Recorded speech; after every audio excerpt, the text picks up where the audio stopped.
大家好，我是娟子。今天我用鸡蛋给大家分享一个好吃的做法。先在盆里打入3个鸡蛋，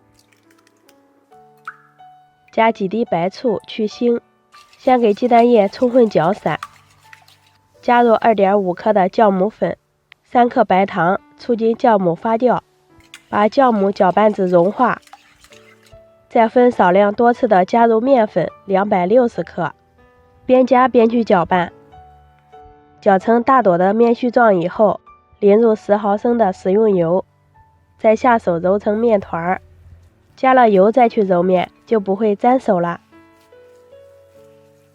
像这样光滑偏软的一个面团，盖上盖子，醒发至2倍大。因为现在天气冷，我把和好的面团放在温水里了，1个多小时就发好了，里面都是小气孔。拿出发好的面团，充分的揉搓，排出里面的空气，少抹一点油，搓成长条之后，用掌心按扁，擀成一个薄面皮，厚度约2毫米就行了。在上面刷一层油，薄薄的一层即可，再撒上一些椒盐，最后撒上干面粉，这样起层的效果更好一些。然后从下边边拉边卷起来，尽量卷紧实哦，粗细滚得均匀一点。再切成1厘米宽的小剂子，看一下层次特别好，收口处放在下面压扁，就做好了一个生胚。盖上保鲜膜，2次醒发15分钟。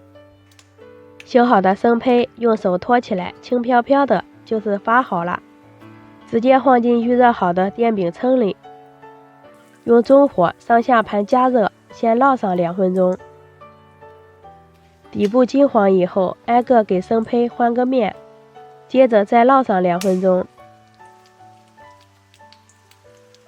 因为小饼的体积小一些，中间换2次面就行。